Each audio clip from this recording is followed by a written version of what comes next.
Ika-72 Kabanata. Panalangin para sa hari. O Diyos, ituro niyo po sa hari ang iyong pamamaraan sa paghatol at katuwiran, para makatarungan siyang makapaghatol sa inyong mga mamamayan, pati na sa mga dukha. Sumagana sana ang mga kabundukan, upang mapagpala ang inyong mga mamamayan, dahil matuwid ang hari. Tulungan niyo siyang maipagtanggol ang mga dukha at durugin ang mga umaapi sa kanila. Manatili sana siya magpakailanman habang may araw at buwan. Maging tulad sana siya ng ulan na dumidilig sa lupa. Umunlad sana ang buhay ng mga matuwid sa panahon ng kanyang pamumuno at maging maayos ang kalagayan ng tao hanggang sa wakas ng panahon. Lumawak sana ng lumawak ang kanyang kaharian mula sa ilog ng Euphrates hanggang sa pinakadulo ng mundo. Magpasakop sana sa kanya ang mga kaaway niyang nakatira sa ilang.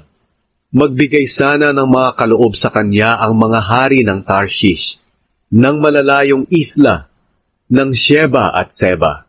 Magpasakop sana ang lahat ng hari sa kanya at ang lahat ng bansa ay maglingkod sa kanya. Dahil tinutulungan niya ang mga napabayaang dukha na humingi ng tulong sa kanya.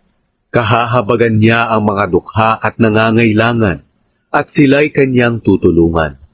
Ililigtas niya sila sa mga malulupit at mapang-api, dahil para sa kanya, ang buhay nila'y mahalaga. Mabuhay sana ang hari ng matagal. Sana'y mabigyan siya ng ginto mula sa Sheba. Sana'y idalangin palagi ng mga tao na pagpalain siya ng Diyos.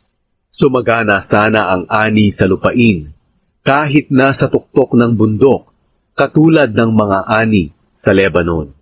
At dumami rin sana ang mga tao sa mga lungsod, kasindami ng damo sa mga parang. Huwag sanang malimutan ang pangalan ng hari magpakailanman, habang sumisikat pa ang araw. Sa pamamagitan sana niya ay pagpalain ng Diyos ang lahat ng bansa. At sabihin sana ng mga ito na siya'y pinagpala ng Diyos.